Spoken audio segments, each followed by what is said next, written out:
God, is it Monday already? How can it be Monday? Wasn't yesterday Monday? Very candles I America singing. Monday? Mason singing, the waitress singing, the farm worker singing, the car hiker singing, the fireman singing, each one singing, the checker, the trucker, the hooker, the housewife, I hear America singing, America singing.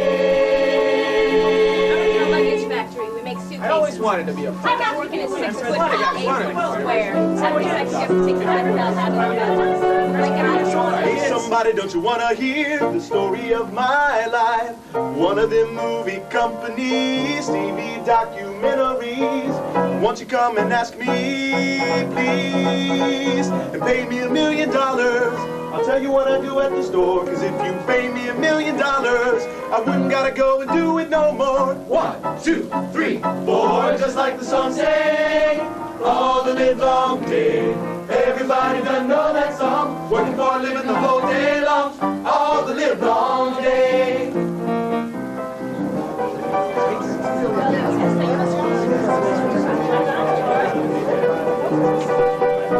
Hey, somebody wants to turn your head, take a look my way.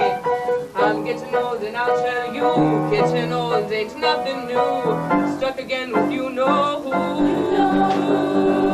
Me and my old pal Monday, no rain or shine, he'll be strong. Me and my old pal Monday, And another cup of coffee, get the juices flowing, and it's 1, 2, 3, get going, just like the song say, all the live long day. Everybody done know that song, working for a living the whole day long, all the live long day.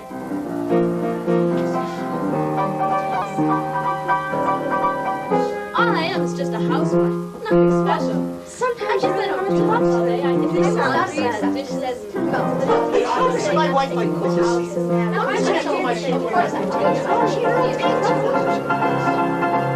Just like the song say, all the live long day. Say just like the song say, all the live long day. Just like the song Just like the song say, say now, all the All the live long day now, just like the song just like the song say, say now, all the live long day now, just like the song say now, all the live long day now, just like the song say yeah, now. all the live long day now. Everybody done know that song, working for a living the whole day long, all the live long day.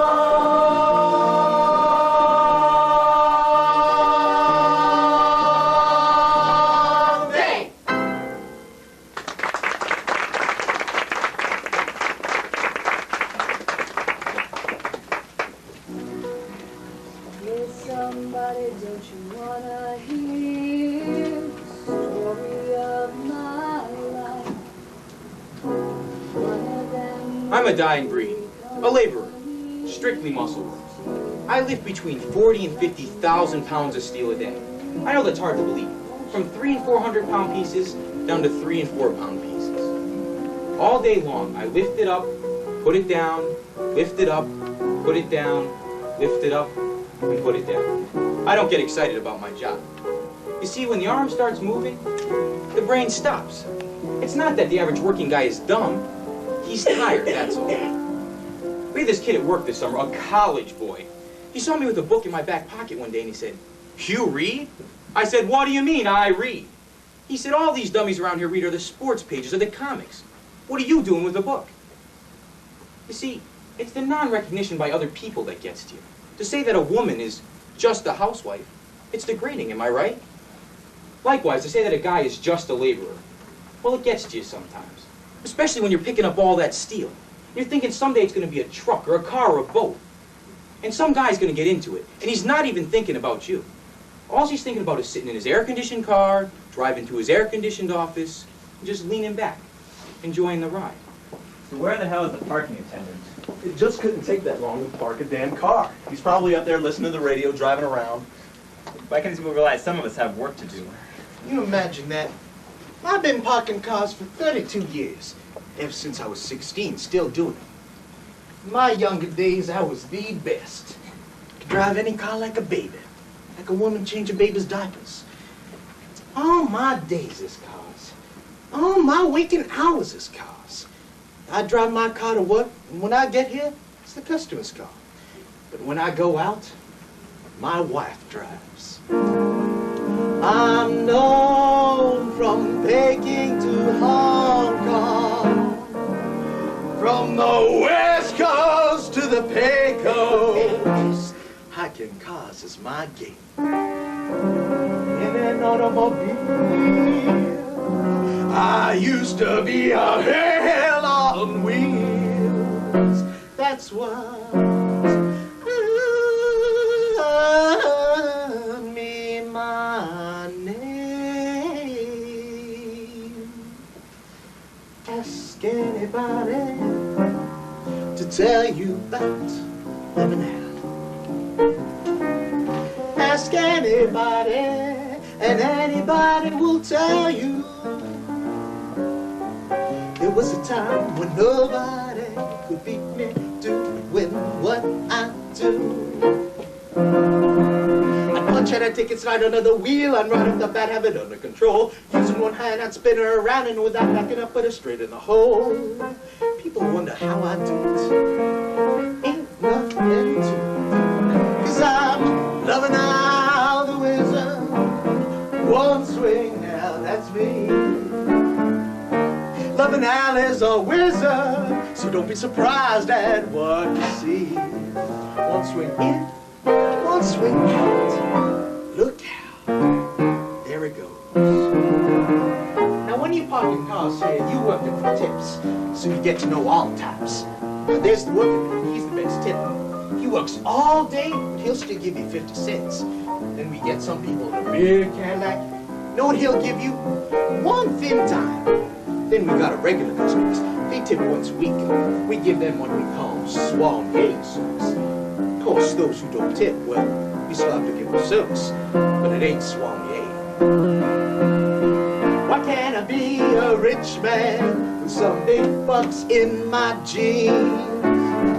I'd buy me a brand new caddy and a 50-cent cigar. 'Cause you can't smoke 10-cent stogies when you're riding in a rich man's car. I see him get out with the tuxedos on, and when I get in, I can smell the cologne. The music be up and I listen a while, just pretending like it was my own. I may sit longer than I should, ooh, 'cause it feels so good to loving out the wizard. One swing, yeah, that's me. Loving Al is a wizard. Don't be surprised at what you see. One swing in, one swing out. Look out. I had a customer once, tall as a smokestack. I sat down and it looked like I was sitting in the back. He said, you better pull that seat up, 'cause I'm over 6 feet. I said, mister, I never move anyways, 'cause I'm loving out the wizard. One swing out, that's me. Loving Al is a wizard, so don't be surprised at what you see.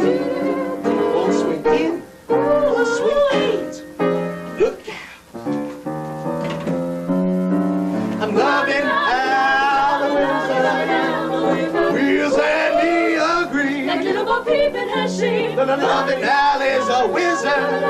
King of the parking lot Grand Prix. That's him. I got a skip. I see it too.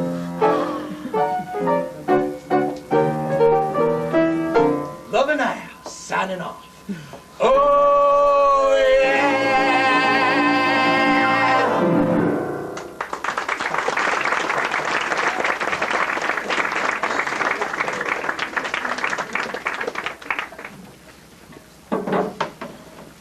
Good morning. At the tone, the time will be 9 o'clock exactly. Beep.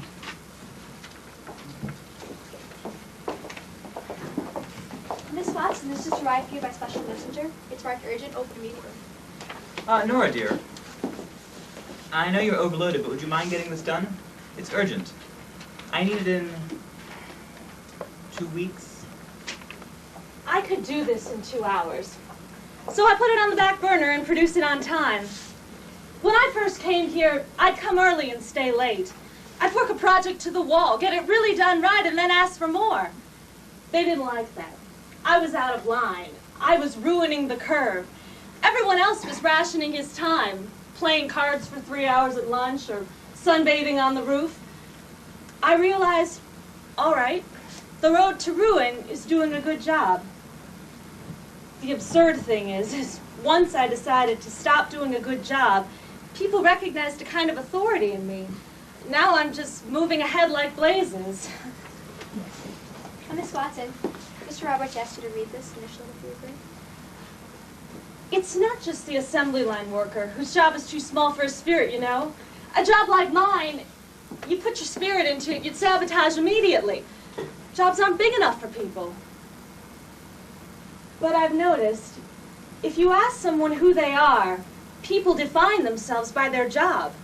I'm a doctor, I'm a carpenter, I'm a secretary. When someone asks me, I say I'm Nora Watson. At certain points in time, I do things for a living. We had this one boss. He'd walk around, he wouldn't want to see an idol at all. Anytime you see a woman idol, it really irks him. Miss Wilson, please come into my office. Yes, Mr. Roberts? Wilson, my secretary's out and I need to type by noon. But you said yourself I'm no longer a typist. You're trying to confuse me. Anyway, script. I can't read script. I'll read it. Okay. You read it, and I'll write. Gentlemen, this report will elucidate fourth quarter. There's his hand going all over the script. I can tell he has no idea what he's reading. He just wants to see me busy. Furthermore, gentlemen. Nope, I can only do one sheet at a time. I'll take this back and type it. So what I did was, I'd type up a page and then wait 10 minutes. I'd make sure I make all the mistakes I can. You know, it's amazing. When you try to make mistakes, you really can't. Then Nora came over and said, Hey, Diane, you're going off the line. "Oh, be quiet, go away." So I fixed it up real pretty. And he said himself, I'm no longer a good typist. Here's the first sheet, Mr. Roberts. I'm sorry I didn't have time to proofread it. It made me so nervous to have it typed by a certain time. I deliberately misspelled some words. He took out a dictionary and looked them up for me. Miss Wilson, the number 8 does not appear in the word elucidate.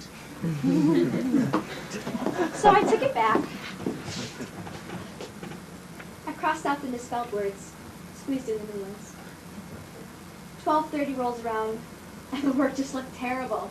I put the sheets together. I've never seen anything so awful in my life. So, I decided to write a note.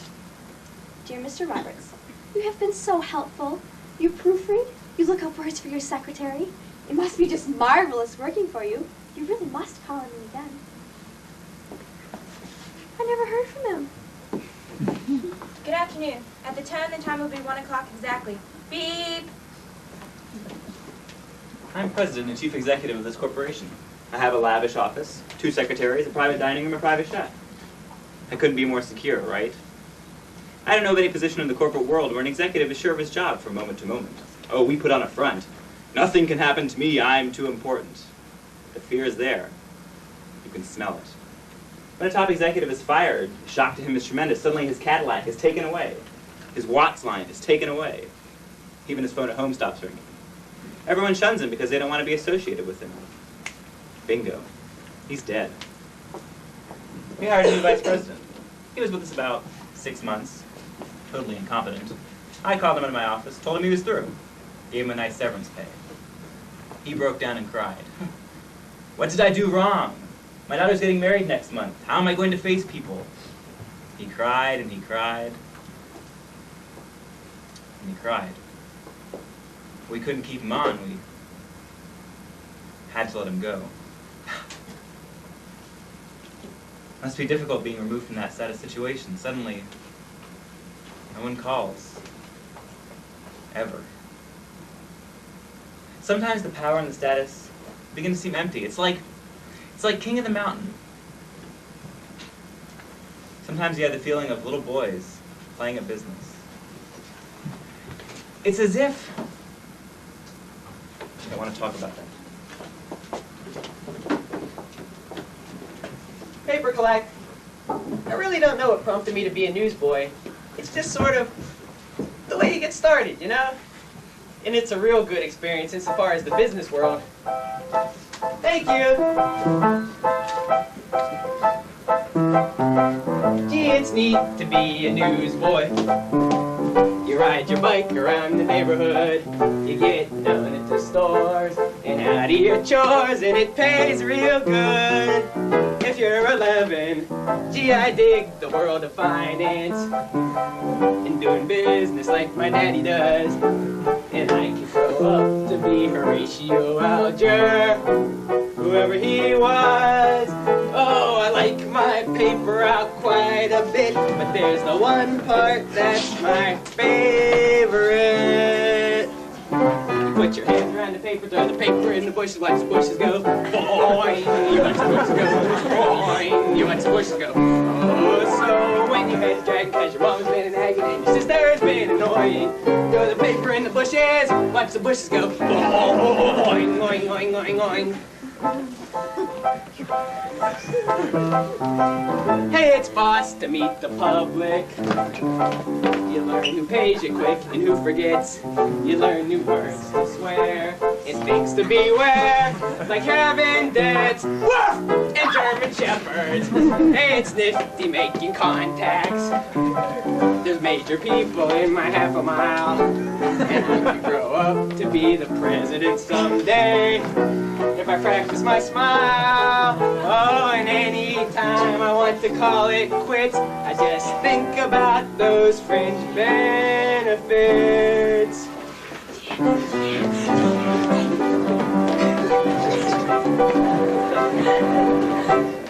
You put your hands around the paper in the bush, watch the bush go. Boing, you watch the bush go. Boing, you watch the bush go. Oh, so long as I'm busy, you bargain and enjoy it.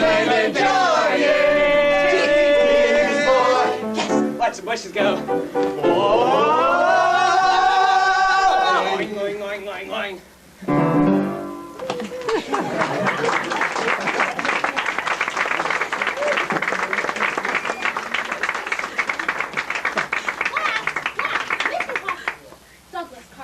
Put him down right this minute.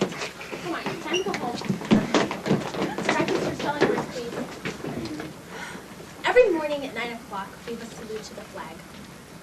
First we sing My Country 'Tis of Thee, and then we sing a parody I found of it. To serve my country is to banish selfishness and bring world peace. I love every girl and boy, new friendships I'll enjoy, the golden rule employ, till war shall cease. Then we sing the Star-Spangled Banner. It is a dignified exercise. My name is Rose Hoffman. I teach 3rd grade.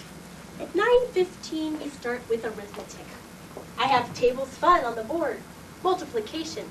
You don't say tables, you say tables fun. Everything has to be fun, fun, fun. And then we have a penmanship lesson. There it is, in my beautiful handwriting. I have a Palmer Method diploma. I tell my kids, Mrs. Hoffman's here. Everybody works. Working is a blessing. But I don't give them assignments over their heads. And I don't give them the reason for things. I give them the rote method. This may be very boring, very monotonous, but these children have a great need for habit. They adore it. Habit. They love habit. But the neighborhood is changing. And the type of child is changing too. Now I have 32 in my classroom and 23 of them are Spanish. I have maybe 2 Appalachians. Oh yes, I have seen a great many changes since I began teaching in 1967. January 6th, 1967. My students then were Polish, primarily. I love the Polish people. They worked hard. We had maybe 2 colored families, but they were sweet. My classroom was always a showcase. We did it ourselves in those days, with colorful pictures and charts on the wall, a snowman in winter, a pumpkin in fall, and all our supplies were in neat little piles on the shelf. My children were always examples. When the principal came, they would rhyme. If I had to leave them a minute or two, they always found something constructive to do. And everyone sat in their places according to size. But kids don't know how to behave anymore. Ask them to rise and they'll ask you what for. They write on the walls and they sit on the floor. It's called informality now. They want me to teach in a classroom like that, but nobody tells me how. I made a big deal about spelling, but they learned by the time I got through. They copied their words till they knew them by heart. 10 times for the dumb ones and twice for the smart. And gold stars were given to those who made sentences too. But nobody teaches them spelling today. Who has the time between weaving and clay? The words they can spell, I'm embarrassed to say, they're free to express themselves now. The way I've been teaching for 26 years is no longer effective, or so it appears. Well, damn it, it worked for me then. What's wrong with it now? They say I'm supposed to keep up with the times, but nobody ever tells me how. There is one little girl who stands out in my mind. In all my years of teaching, my favorite, Pam. She was my favorite. She was never any trouble. She was very special. I see her every once in a while. She's a checker at the Treasure Island supermarket. She never gives trouble today either. She still has that same sweet smile. For everyone. I don't need to look at the register. My hand fits. The number 9 is my big middle finger. The thumb is number 1, 2, 3, and up. I use my 3 fingers, the left hand, and the right hand is on the groceries. I've got my hips pushing on the button, and it rolls along the counter. I'm just using the hips, the hands, and the register. The hips, the hands. I told you! Pass the flyers out away from the door. I told you before!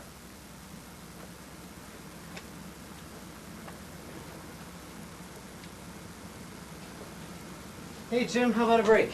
A break? You got a break the day you were hired. You knew what's your name. I'm Brett. And Babe.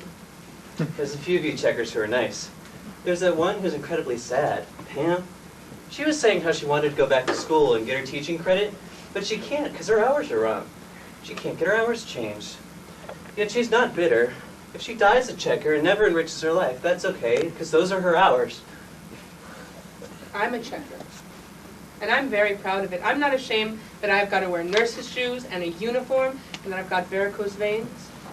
I look forward to coming to work. I enjoy it something terrible. Anyone who looks down on me is lower than I am. I have to be somewhere in 10 minutes. Would you please hurry up and bag those? You don't talk to people like that. You wait your time, and I will give you my full, undivided attention. You rush, and you're going to get nothing. You walk through the door and the music starts playing. Everything's pretty. Everything's fresh and nice. You don't realize in the back room it stinks and there's people yelling at each other. They play music over these loudspeakers so you'll relax while you shop. They play Guantanamera. You know, the Cuban Revolution song? People don't pay any attention to the music. They go shopping and they hit their kids and they talk about those idiots passing out anti-grape petitions. People come into the check stand and they say, I just bought grapes for the first time today because of those idiots outside. just put their grapes in the bag, and I thank them for coming. Thank you for coming. I'll take the grapes up to the car. Por favor, señorita, no compre la suya. Please, not buy the grapes. According to my mom, I was born on a cotton sack out in the fields. Because she had no money to go to the hospital.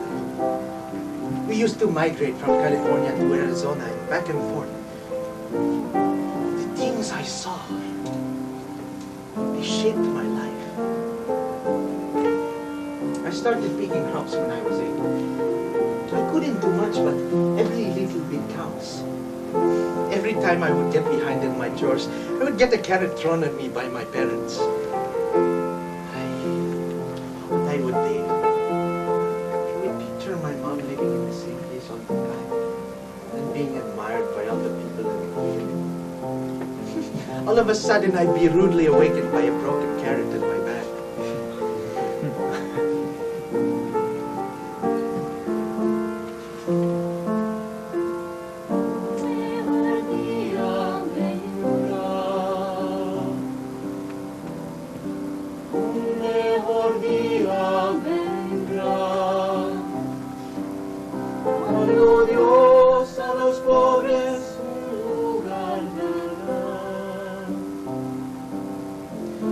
I remember, we just got into California to pick the carrot harvest. It was very cold. We just had a little old blanket for the 4 of us kids in a tent. So I stole a brand new blanket from a grower. Oh, when we got under that blanket, it was nice. But somebody saw me. The next day he told my mom he'd turn us in unless we gave him back the blanket. Sterilized. So my mom and I went to the river and we scrubbed the blanket and she ironed it and sent it back to the grower. Oh my God, we got a spanking for that.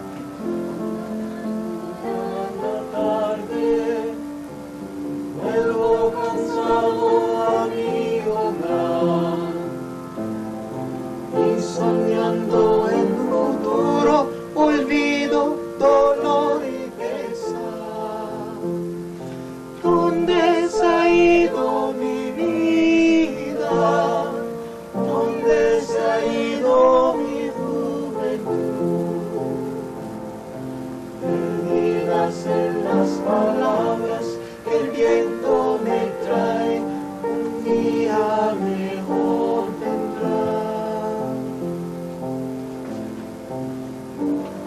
After my dad died, my mom would go into her tent, and we would go into ours. We'd roughhouse and everything. And then I would go into the tent where my mom was sleeping. And I'd find her crying. When I asked her why she was crying, she never gave me an answer. All she said was that a better day would come. But unfortunately for her, the day that she thought would be better never come.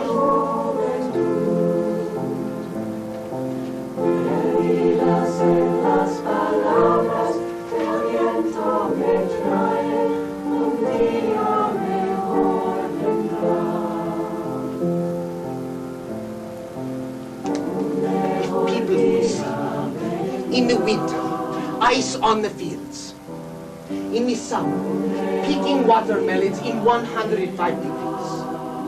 You know, when people have melons or cucumbers or carrots or lettuce, they don't know how they got on their table. If I had enough money, you know what I would do? I would take bus loads of people out to the fields and into the labor camps. Then they would see how that fine salad got on their table.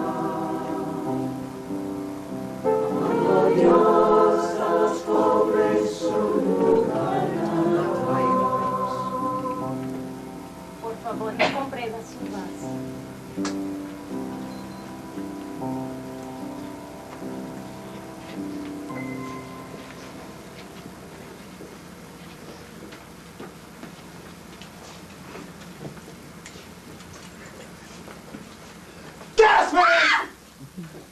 would have said something earlier rather than just jumping up behind me and saying, "Gas man!"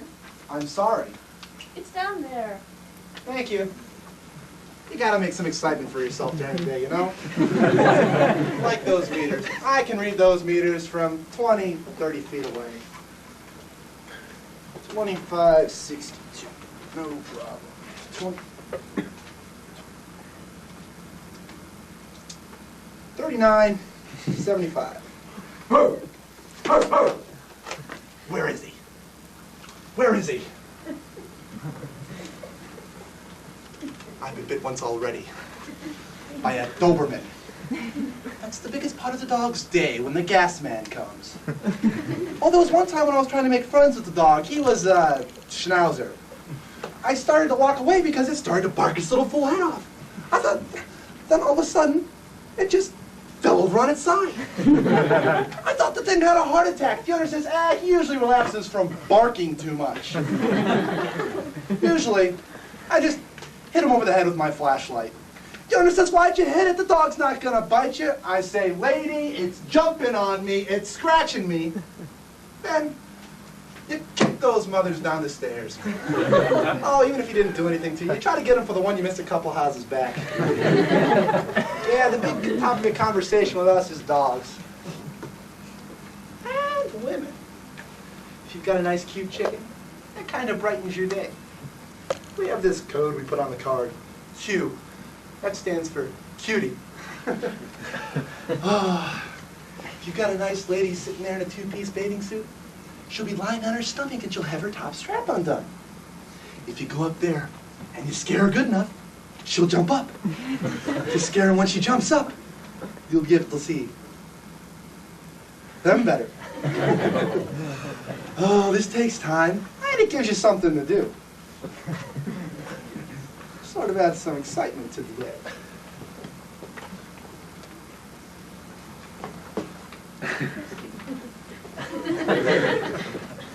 Gas man! You pervert!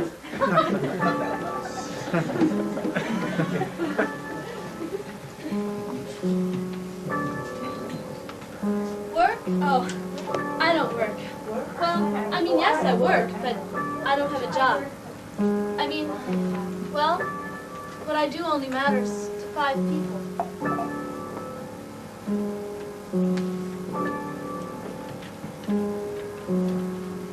All I am is just a housewife, nothing special, nothing great. What I do is kind of boring, if you'd rather, it can wait.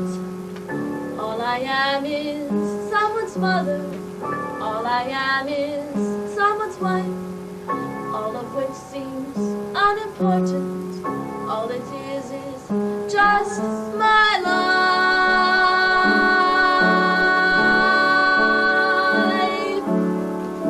The laundry, wash the dishes, take the dog out, clean the house, shop for groceries, look for specials.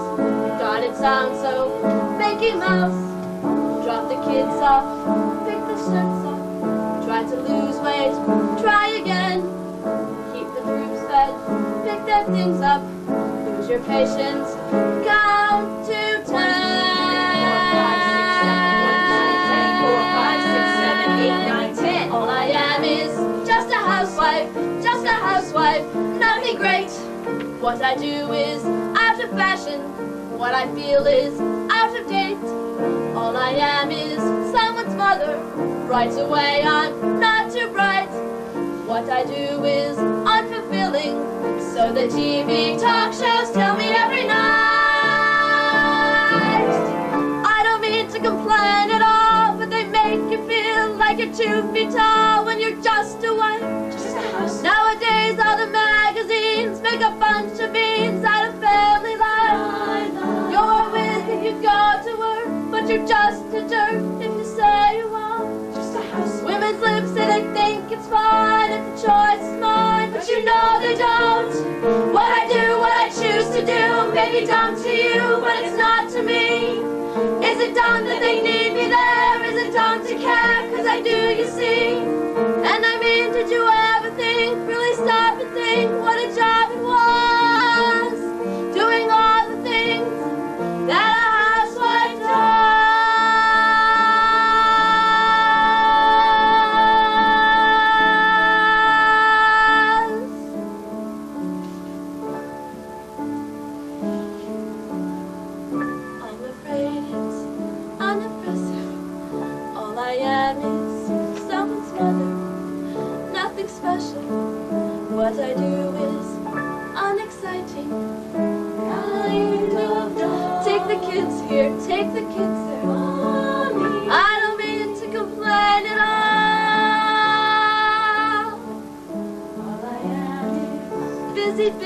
every day. All I am is like my mother. All I am is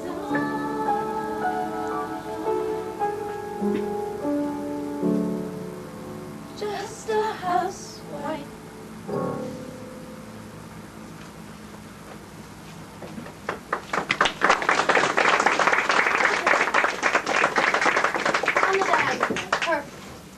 I wasn't about to become a housewife like my mother and sisters.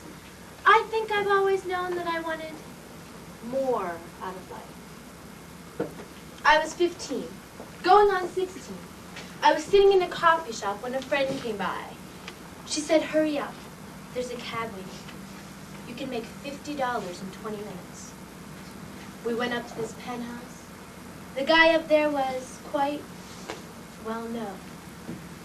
What he wanted was to see two women make love, and then he wanted to have sex with me. It was barely sex. He was almost finished by the time we got started. It was a tremendous kick. Here I was, doing nothing, feeling nothing, and in 20 minutes, I was going to walk out with $50 in my pocket. $50 for 20 minutes work. And I was still in high school. It was terrific. Looking back on it now, I wonder why I was so quick to run out of that coffee shop and turn a trick. It wasn't traumatic, because my training had been on how to be a hustler anyway, just as a woman. We're taught how to hustle. The language girls hear all the time. Don't sell yourself cheap. Hold out for the highest bidder. What I do is no different from what 99% of American women are taught to do. I take money from under the lamp instead of in arpege. What would I do with 150 bottles of arpege a week? It's a marketplace transaction. Somehow, I managed to absorb that when I was quite young. I was a precocious child. Actually, I was quite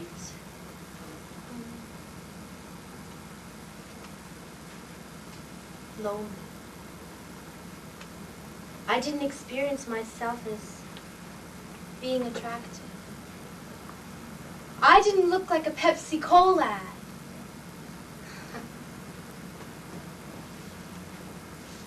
I was bright, and I didn't know how to play games. Guys were mostly scared of me. They didn't want to get involved emotionally, but they did want to ball. It was a feeling of intimacy, feeling close, feeling warm.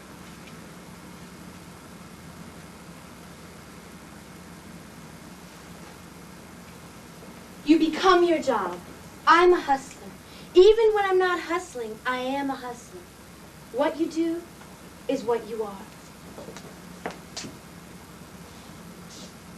I don't think it's terribly different from somebody who works on an assembly line for 40 hours a week and comes home cut off, numb, dehumanized.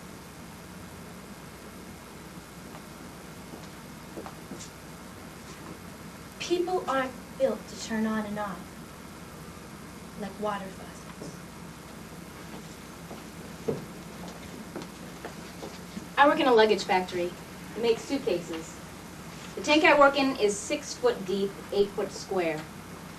In 40 seconds, you have to take the wet felt out of the felter, the blanket on to draw out the excess moisture. Wait 2, 3 seconds.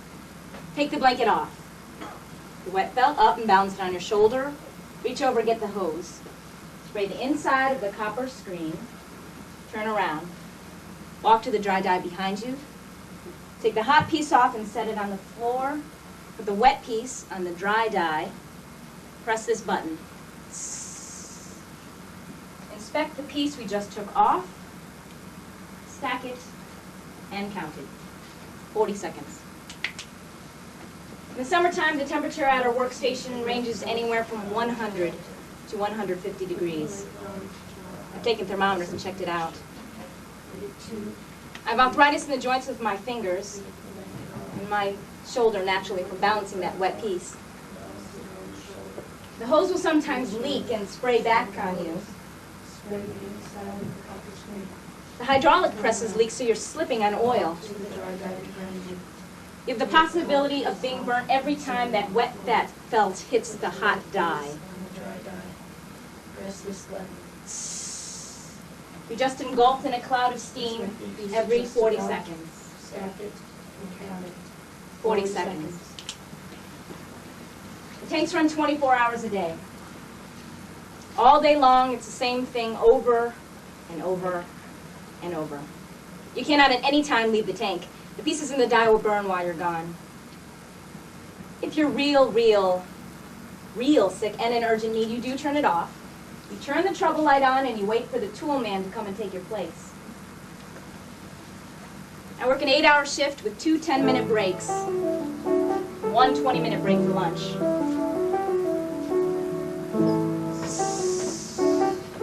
I find it difficult to eat my lunch in that length of time. 40 seconds. When Dad was a sailor and he blew it off the water, Father was a farmer and I his only daughter. I took up with no good milk and man from Massachusetts. Died from too much whiskey and leaves me these 3 faces.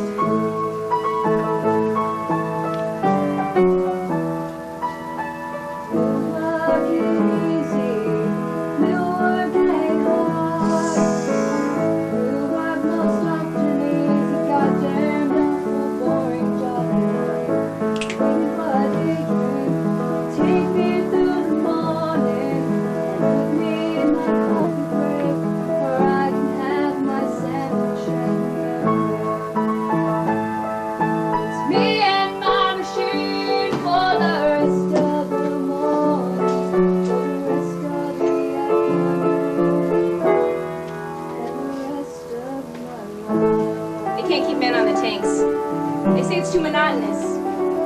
I think women adjust to monotony better than men do because their minds are used to doing 2 things at once, where a man can only do 1 thing at a time.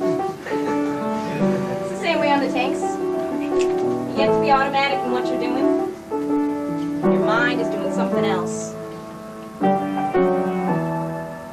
My mind begins to wander, days back on the farm, and I can see my father smile at me, swinging off his arm, and I can hear my granddad's stories, stones out on the Erie, vessels and cargoes, fortunes and sailors'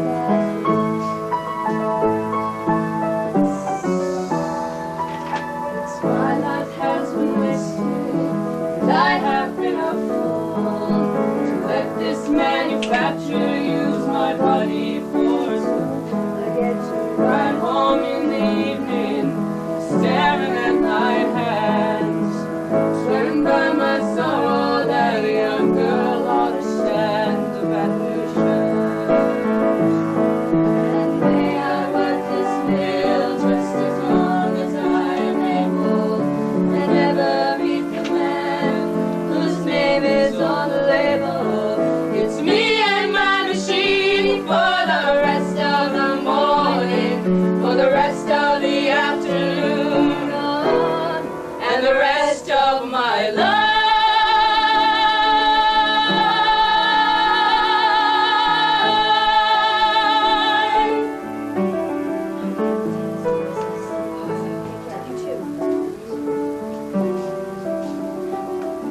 You wish they didn't have to work in a factory. When it's all you know how to do, that's what you do. 40 seconds.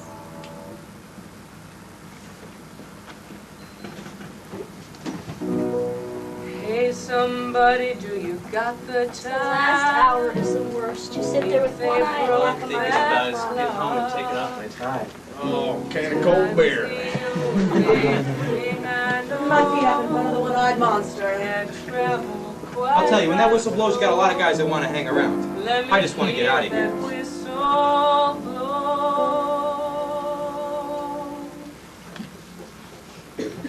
It's a good day, Lane Stone. You get interested in what you're doing, and you usually fight the clock the other way. You're not looking for quitting. You're wondering, you haven't got enough done. And it's almost quitting time. There's not a house in this country I haven't built that I don't look at every time I go by. And if there's one stone crooked, I notice it. The people what's lived there might not notice it, but I notice it. Stone's my business. Stone's my life. I daydream all the time about stone. Someday, I'm going to build me a stone cabin down on the Green River. I'm going to build stone cabinets in the kitchen. Everything's stone.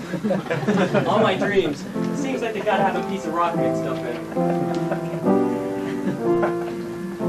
He builds a house with his hands. 30 years go by, it stands. It stands where nothing stood. A house of stone. The mason sleeps real good. He does his work day flies. Quitting time's a big surprise. And then it's one more stone to get just right. It's always one more stone before the night. Every house he builds, every stone he lays, it's not just making money and counting off the days. He builds his house, a house with his hands. 100 years go by, it stands. It tells you who he was.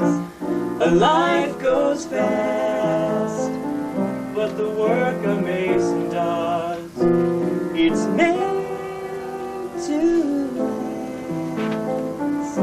But the work a mason does. There's nothing in this world gonna last forever, but with stone, you're getting awful close. It's made to last.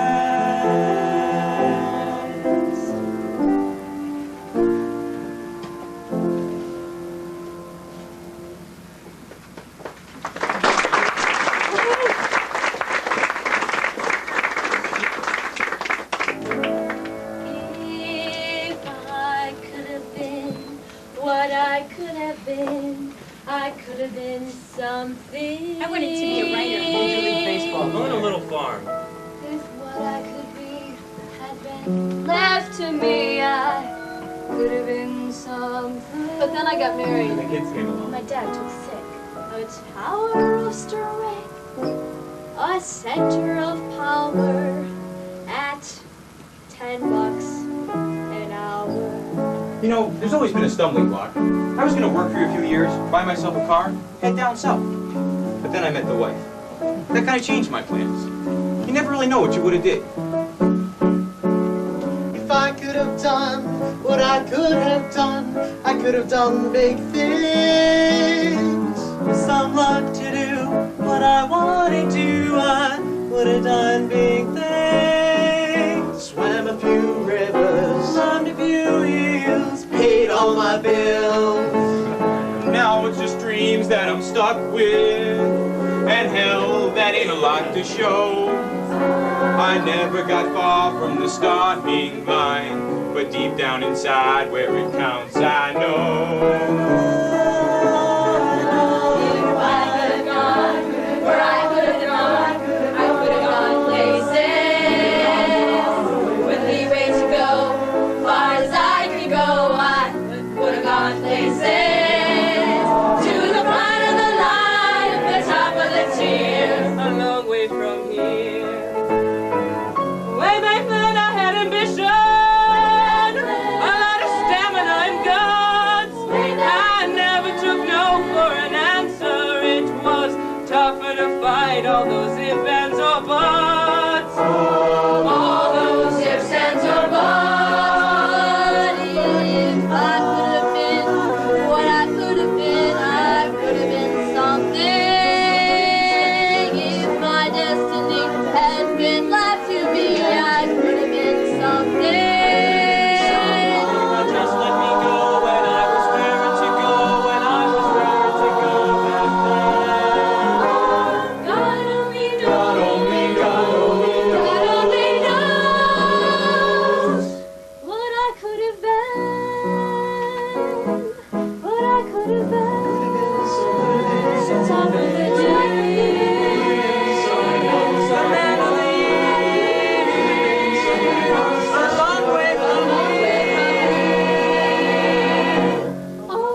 Don't you wanna hear the story of my life?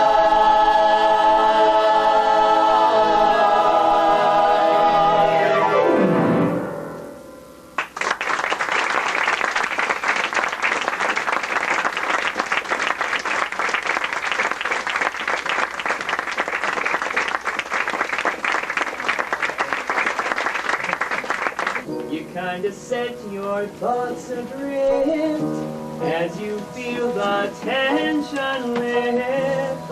Lest you work the second shift. Would you like your quota of mercury today? What's exciting at the bar that I can offer? It would be very boring if I had to say, would you like a cocktail every time? So I come out different for my own enjoyment. I say, what's exciting at the bar that I can offer? Or something. They have cocktails, I give them philosophy. They have coffee, I give them political science. I have an opinion on every single subject there is. My bosses don't like it, so I speak sotto voce. But if I get heated, I don't give a damn. I speak like an Italian speaks. I have to be a waitress. How else does the world come to me? Everyone needs food. Everyone has hunger, and I serve them. I give service. I am not servile. There is a difference. I get intoxicated with giving service. I feel like Mata Hari, and it intoxicates me. I'm on stage. There's some as don't care when they put down a plate. There's a sound. Not with me. When they move a chair, it'll scrape with a grate on the ground. Not with me. I will have my hand right when I place a glass. Notice how I stand right as customers pass.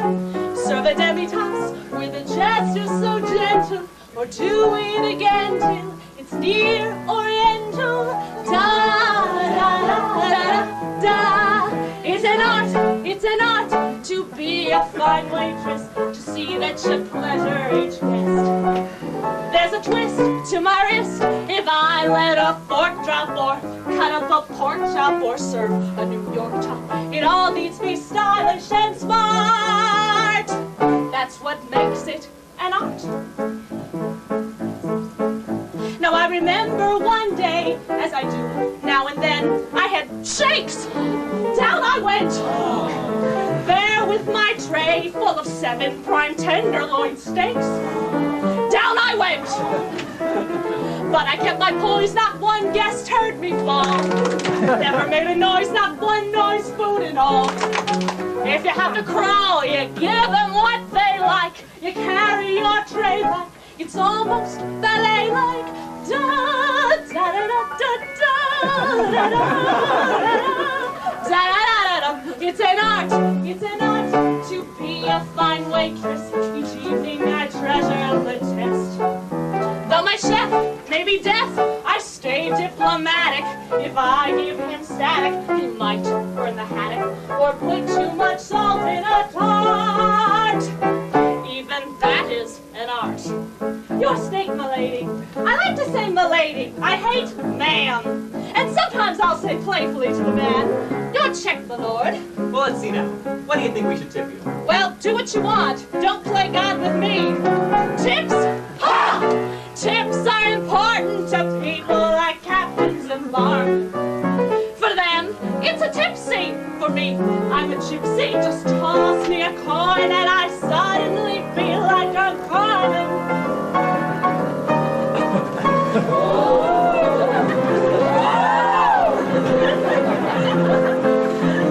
So on through the ulcer, the backache, the hot, sweaty feet. On you go. Through it. Is your knife dull, sir? And madam wants what with her mate? On you go. 2 a.m. approaches, the curtains descend. There among the roaches, my axe at an end. Every night I tend to find myself crying. There's no work so trying or so satisfying. I tell everyone I'm a waitress and I'm proud. When someone says to me, Hey Dolores, you're terrific. How come you're just a waitress? you know what I say? I say, why? Don't you think you deserve to be served by me? It's an art, it's an art to be a great arrest. Could we have a check, please? So I zoom Miss, through the room miss, with a flare. bring some more of Has these. the air. No one else has, I swear. No one else has my lips. Miss, When I say miss, all I've got, to go. you can see it gives me a glow. Miss, Every time I prove I'm a pro. miss, hurry up, miss. Maybe I'm not quite Miss. Michelangelo. And a bag for my dog. But I'm not just a waitress. You were great. I'm the one. But I wait. Show. Check, please. Come on, pretty lady, let's go.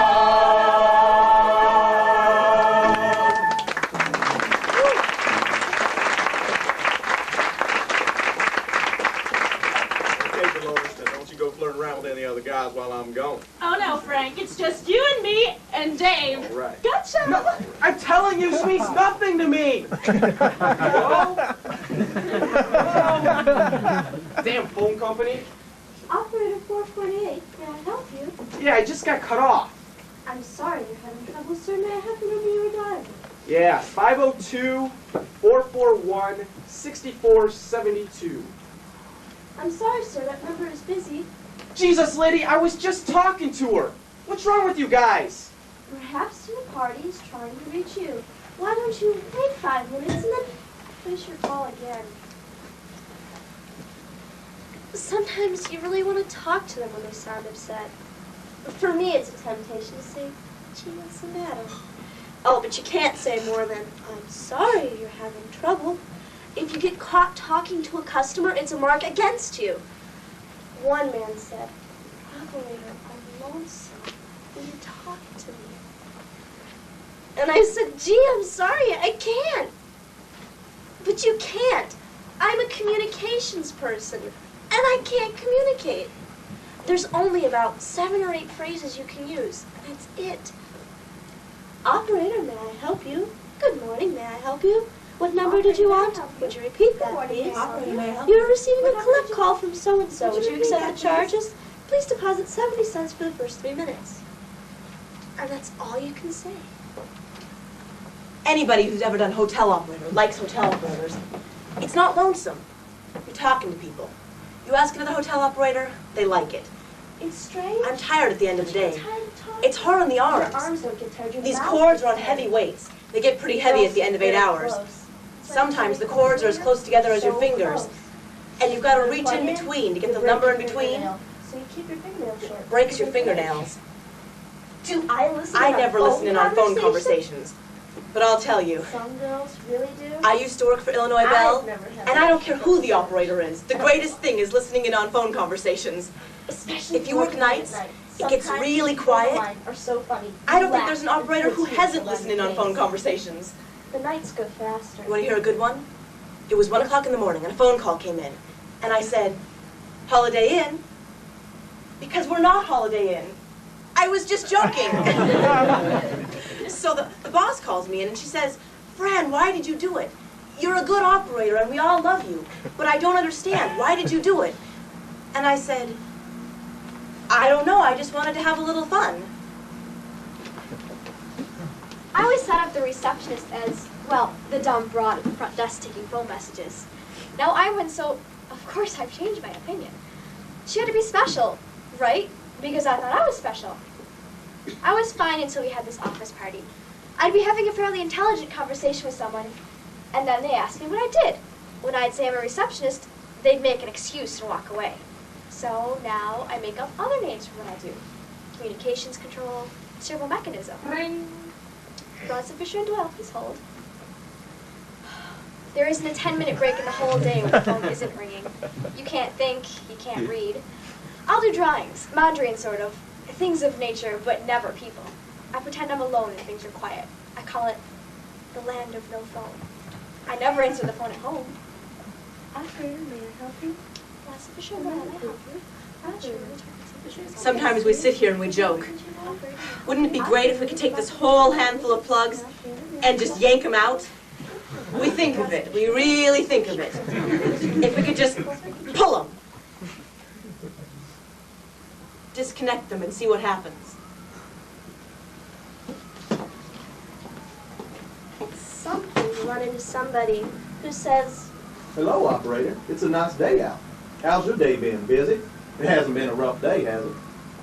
We're so thankful for these people. You say yes, it's been an awful day. Thank you for asking. You know, it gets mighty lonely out there, not talking to anybody for 48 hours. Halfway back in Milwaukee, you gotta call your dispatcher, and I'll tell you what, I'm even glad to talk to him. Breaker number 9, big buddy, put your ears on for me now. Big trucker got to have a big life. So come on, brother trucker, you got to come back, motherfucker. Keep seeing double lest I close one eye. I've got to roll, roll, roll, motherfucker.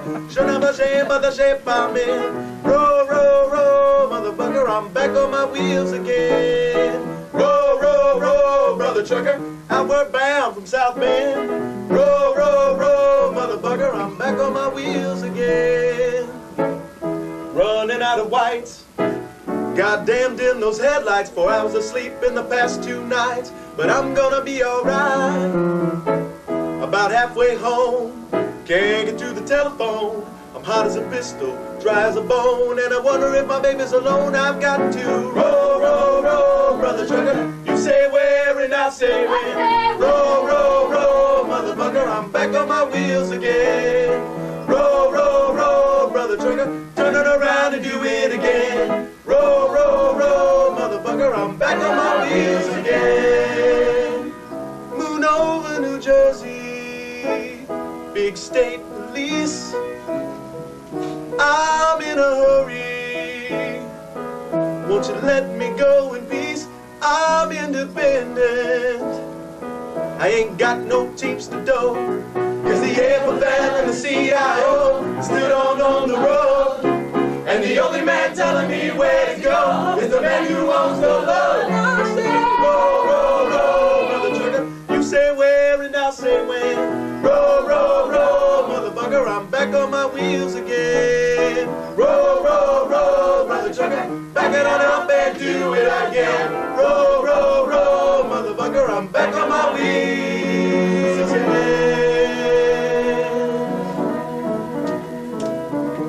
I make 2 round trips to Milwaukee and pass within 4 blocks of my house, and I never go home.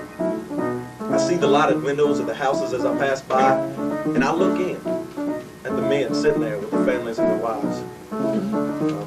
Well, we truckers, we compare ourselves to sailors. We sail out on the highways.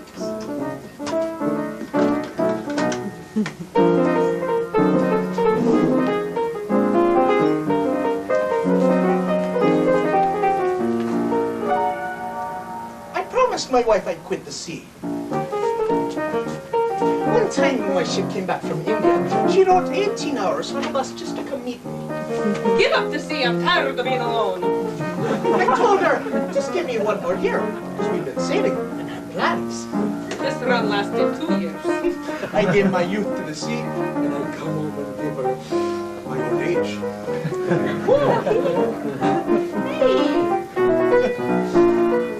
My wife and I love each other. Matter of fact, we even like each other. We do it together.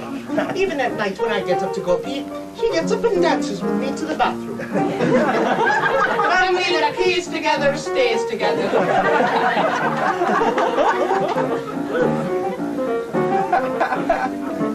I used to phone my wife 3-4 times every trip. In Calcutta one time, I waited 5 hours just to get a phone call through. Hello? Booker! Is that you? I can hardly hear ya! Oh my God, the feeling you get just hearing her voice. I'd stand on the other line and just actually choke up. She'd be crying on the other end and I'd say, "Woman, I'm spending too much money on this phone call. Stop crying." Oh, but it was just so happy. But no matter how much you love your wife, the sea is drawing you.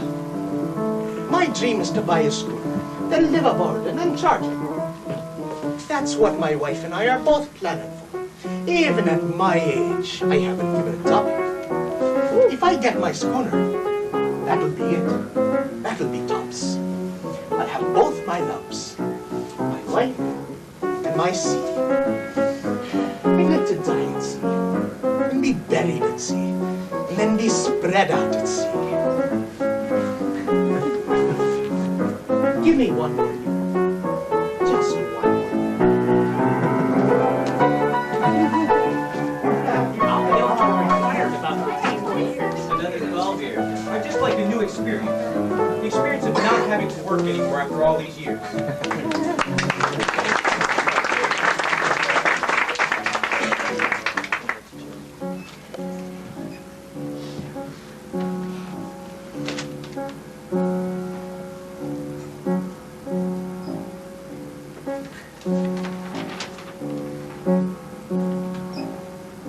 When I retired, the first 2 years I was downhearted. I had no place to go, nothing to do. Then I gave myself a good going over. Joe, I said, you can't sit at home all day like that. You gotta get out, do things. Wow, the day goes by pretty fast for me now. I don't daydream a bit. I just think of something and forget it. That daydream, it don't do you no good. Keep moving, keep busy. That's the trick. You wake at 10, fold up the bed. You don't want to leave your couch open all day, you know? It's depressing. You cook an egg, you toast some bread. You cook for yourself, you save some money. If you don't look after your money, who will? You think about the day ahead. You don't go feeling sorry for yourself. It's like I said, you can sit at home all day and be mad at the world, or you can get out, do things. You take a walk, you meet a chum. This one guy lives down by National Biscuit. You should see the aroma. You shoot the bull. You argue some. Or maybe you call a couple of friends up to come over, play some poker. You lose that gin until they come. This guy remembers what cards you picked up. The dirty bum. But even getting beat at gin sure beats doing nothing. You take a bus. You take a train. You go visit your wife's grave. On the way, you read the Reader's Digest. It does you good to use your brain. Maybe you go visit your cousin. You bring a six-pack along. You take a stroll down memory lane. When we were kids, we was always together. And Raising Cane, me and him go back a long ways. Oh, the times we had. I remember once, back in 42, we were at this fair with these girls we knew on this crazy ride where you screamed or you prayed, a Big Dipper they called it. We could hardly walk as we left the car, so we staggered back for a candy bar, and we laughed and sat in the penny arcade.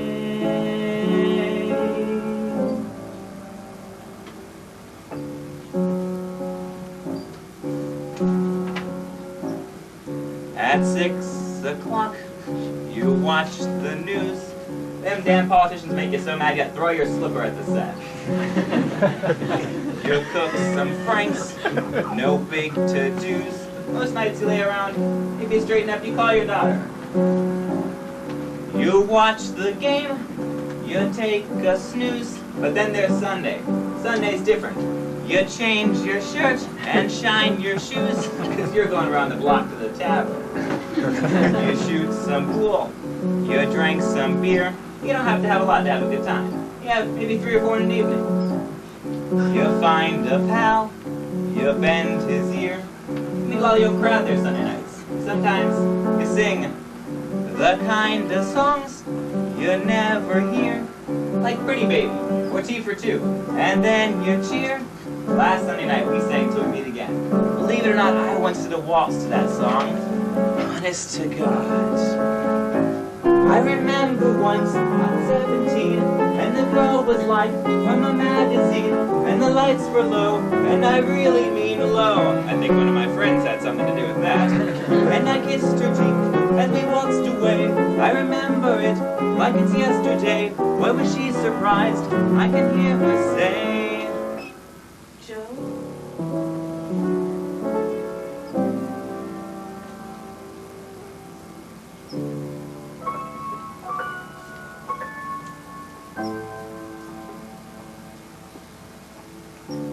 They drive you home from round the block. That's the way it's been. Pretty lonely since Rachel died. You fix the bed, you check the lock. It doesn't have to be.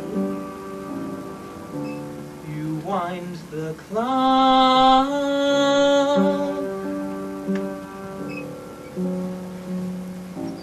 When I retired, a lot of people told me, Joe, you shouldn't have done it. You got your help. But it was too late.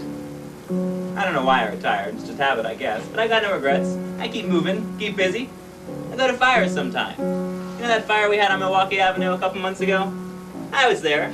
I was surprised to see all kind of smoke. You don't see no flames, you know? I must have had about 30 units there. Boy, that was some fire.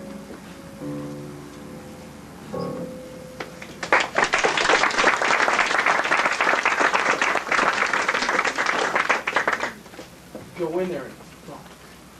Smoke's pouring out of the whole goddamn building. It all happens really fast. I can feel this tremendous heat to my left, and I turn around and the whole fucking room is orange yellow.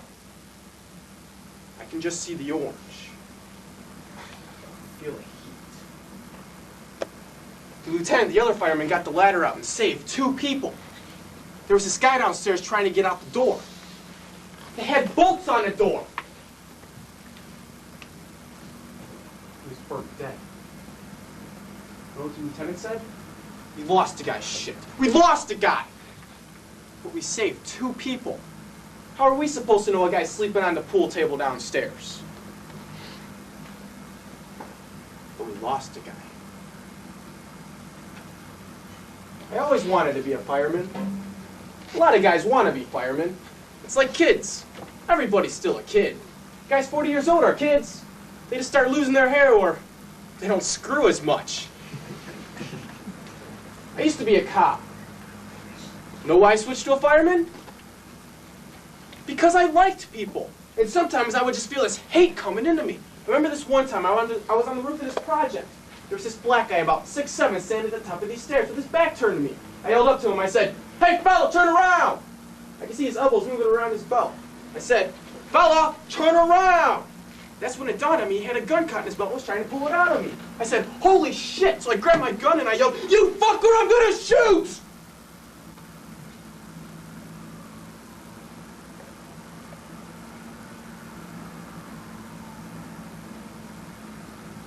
He threw his hands up against the wall. He had his dick out and was trying to zip up his fly. There's this girl standing in the corner, which I couldn't see before. So there was this guy getting a hand job, and maybe a lot of guys would have killed him. I just said to him, "Holy shit. I could have killed you!" He started shaking, and the gun in my hand was shaking like a bastard. I said to him, he must have been crying, I just said, "Just get the hell out of here." So I took the fire department test in '88 and I got called up in '90. You know, the fucking world is so fucked up. The country, it's fucked up. The firemen, you actually see them produce. You see them put out a fire. You see them run out of a building with babies in their arms. You see them give mouth to mouth when a guy's dying. You can't get around that shit. It's real. I used to work in a bank. You're looking at numbers. It's just paper. It's not real. But I can look back and say, I helped put out a fire. I helped save somebody. It shows something I did on this earth. I always wanted to be a fireman. You know what I wanted to do all my life? I wanted to play the piano. That's what I really wanted. And I'd write songs and things about my life growing up in the South and my grandmother and my mama and me. But I got my own beautiful daughter now, and I got plans for her. Every morning I get up and I go scrub somebody else's house, and then I come home and scrub it again. For generations, that's all we done, scrubbing. My grandmother, my mama, and me. But my daughter, she ain't gonna do no domestic work. I aim to be the end of that particular.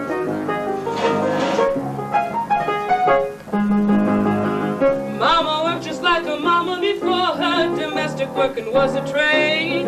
She was a laundress, cook, and live-in help. Thursday girl, babysitter, and a hotel maid. She worked 6 days a week, all day long. Never could get out of debt.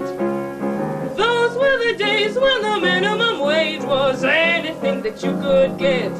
They was cleaning women without faces, coming and going on a first name basis. You're talking to somebody who knows. Somebody who knows. And after too many years, Lord, I don't want to be in one more laundry room, and I don't want to pick up nary another broom one of these days. Lord, I want to sleep till noon. Cleaning women without faces, coming and going on a first name basis. You're talking to somebody who knows. Somebody who knows. And after too many years, Lord, I don't want to be in one more laundry room, and I don't want to pick up nary another broom one of these days. Lord, I want to sleep till noon. All day long I'm thinking my kids in the street somewhere, but the lady of the house don't think you're thinking half the time. She's always talking around you like you ain't even there. It's getting so into something to my mind.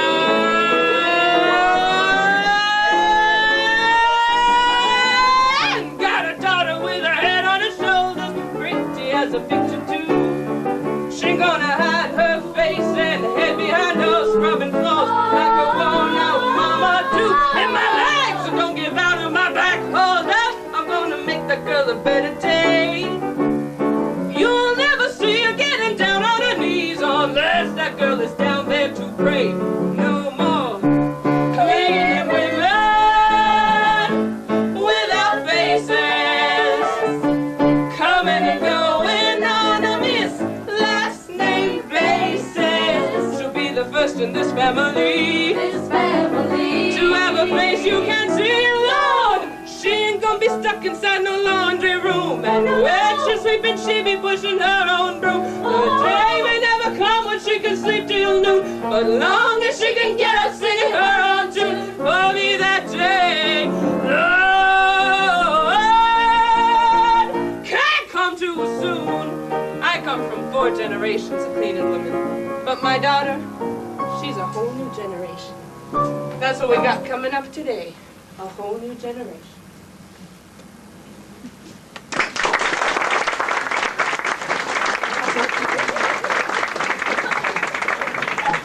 My name is Rob Warner, and I'm 19 years old. You notice the American flag on my lapel? I've got 4 stickers all over my car. I think America's the greatest country in the history of the world. There are times when I shoot my mouth off when I shouldn't. I don't want to create hard feelings about me, especially at the store. The length of my hair. I keep it clean. I keep it combed, but, well, it was currying my ears a little bit. I was classified right away as a radical. Management did not come right out and attack me, but I couldn't help but feel something was going on about it, behind closed doors. Last Friday I got a haircut. Now it's straight where I had it most of my life. I like it better. At the store I get a warmer feeling. Eventually I'll probably go into my own business. And start a family, of course. My, quote, dream girl, unquote, has long brunette hair. And she doesn't have to wear a lot of makeup, because she's going to be naturally pretty. And I want her to have a lot of personality, because when we're 50 and I'm going up the ladder, there's going to have to be a lot more than just looks. And she'll be a good mother. I'd like 3 children, 2 boys and a girl. I'd like a nice colonial house, possibly one leading toward a Mediterranean style. I like a lot of bold things in my house. I'd like a nice recreation room in the basement, possibly a pool table. I hope my wife can play pool. Thank you very much. I was recommended for this job as a copy boy in a Chicago paper. I had very long hair at that time. It was halfway down my back. In order to get the job, I tied it up in such a way that it was hanging all down inside my shirt. I went down to the paper and talked to the editor, told him how much I wanted to be a journalist. He liked me. had a tie on. Coming to work for me was kind of missionary kind of thing. I was bringing organic walnuts and organic raisins and giving them away to everybody. See, at this stage of the game, I was in a very mellow mood. I was enjoying my job because I was answering the phone most of the time. People would call up and complain or have a problem, and I'd say, this is a capitalist newspaper, and as long as it's a capitalist newspaper, it's not going to serve you because its purpose is to make money for its owner. And I'd tell them to call up the editor, come down and take over the paper. A lot of people responded very well to these suggestions. Then, one day, there was a vase with some flowers in it. I sat on the floor and looked at the flowers, maybe 5 minutes, 6 at the most. They complained I disrupted the office. I was just sitting there with my back straight and breathing.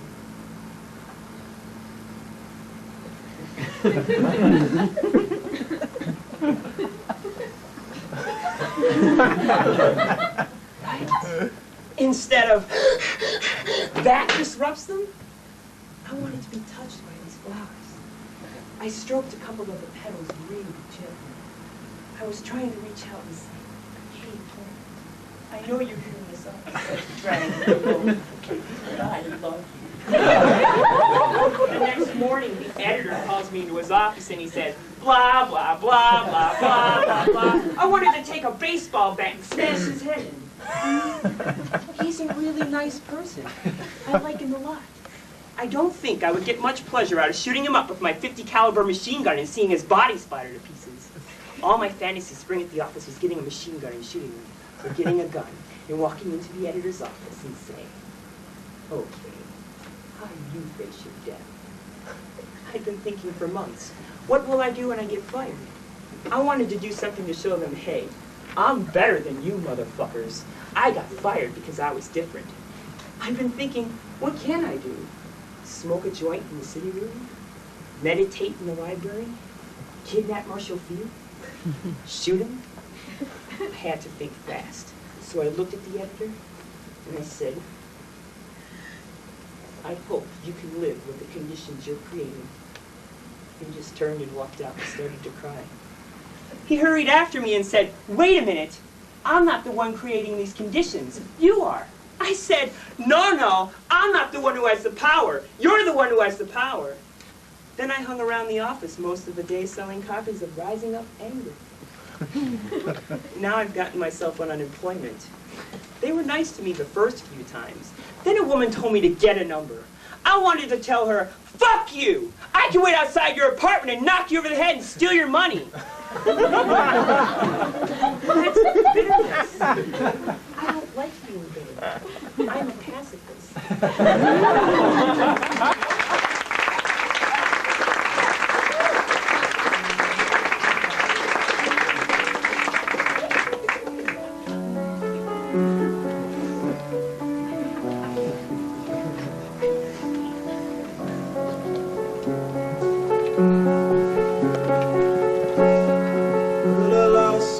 Say where you going, my son. Now I know the truth. Boy, you never stop to think how fast the years run. Now they've taken you. I remember you was 3½. Mom and me, we'd sit there after things got quieted. We'd laugh at some new word you said, how tough you were to get to bed, and we'd plan the night away, planning for our kids. I was your hero then. I couldn't do no wrong as far as you were concerned. You thought I was the best of men. The tables hadn't turned. You hadn't learned how little time it takes.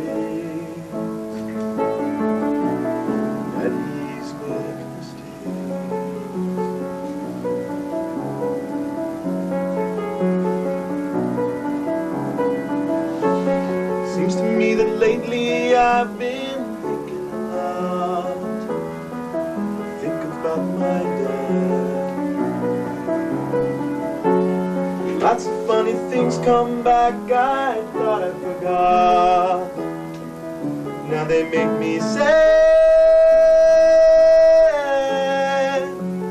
High school when it used to be, I didn't want him touching me, and I shuddered it.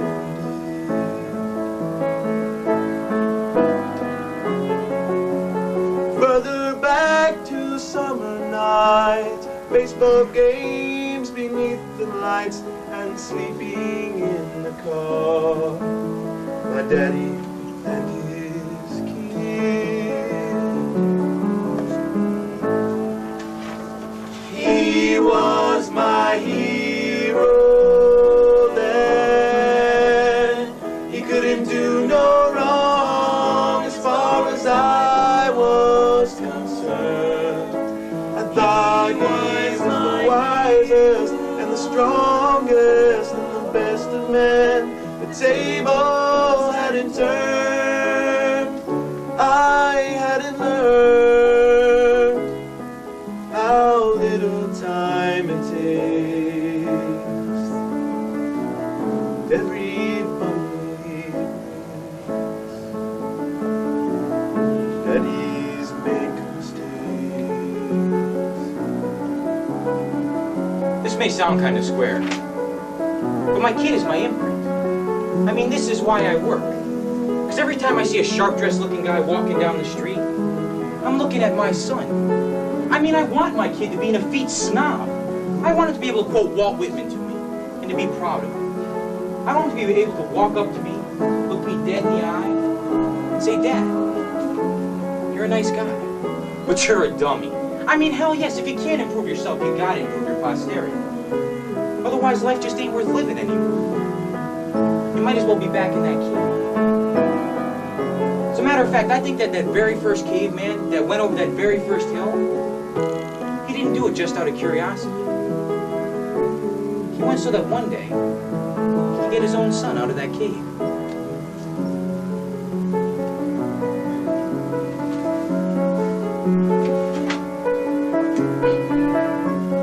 Heard a lot of songs say, where you going, my son? Now I know they're real.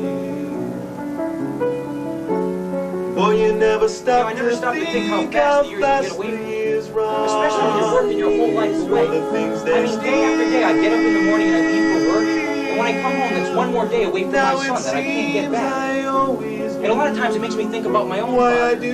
And he was always that man that closed the door early in the morning before I got out of bed, and shut it again late at night after I was asleep. So every day I struggle a little harder to catch up with my family and my kids. And I work my whole damn life away just to catch up to them. But I know that that's what life's about, making happiness for the people you love. I give it to my kid.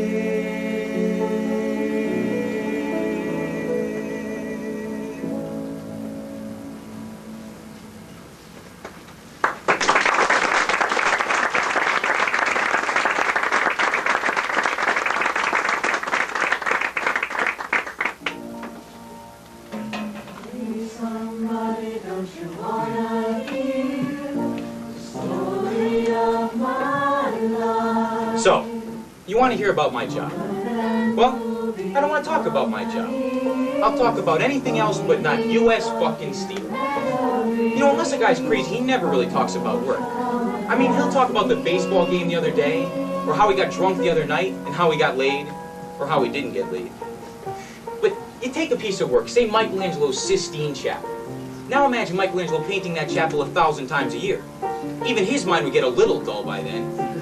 Or if Da Vinci had to draw those anatomical charts 60, 80, 100 times a day. You know, sometimes when I'm working, I put a dent in something. I mean, I just take my hammer and I hit it. I deliberately fuck it up just to see if it'll get by. That way I can say it has my signature on it. It's my mistake, my mark, mine. When you think about some of the great works in this world, like the pyramids or the Empire State Building, you know, someone built those. They didn't just happen. But what I would like to see is a list from top to bottom, say in the Empire State Building, of every worker that worked in that building. I mean every electrician, every steel worker, every bricklayer. That way I could walk by with my son, I could say, look up there, by the 40th floor. That's my name, because I put that steel beam in. You know, Picasso can point to his paintings, and a writer can point to his books. But what can I point to? I mean, everyone should have something to point to. See that building? I was the one who did the design. I was the one who drafted the plans, every detail and every line. See that building? I ran the crane that lifted the beams. I was the guy who worked up above. Look at those bricks are mine. See that building? Look how my door hangs in the frame. See that building? 40 flights up, I scratched my name. See that building? I'm on the staff, I work as the guard. I clean the floors and I clean them good. People don't know my job is hard. See that building? 5 days a week I work at a desk. I do the book, I handle the mail. 9 on the dot, I punch my card. See that window? Up on the ledge, 10 from the top. See that window? Count from the left. 1, 2, 3, stop. That's where I work. Everyone should have something to point to, something to be proud of. Look what I did, see what I done. I did the job, I was the one. Everyone should have something to point to, something to be told in the crowd. See that building, day after day after day after day. That's where I cast my pleasure aside. That's where I sweat to earn my pay. See that building. That's where I put the food on our plates. That's where I've lived a piece of my life. Where I can bring my kids and say, see that building, the light was cut, the skins were made. See that building, the windows were washed, the sailors were made. The office was run, the coffee was sold, the digging was done. The building was built for all eyes to see.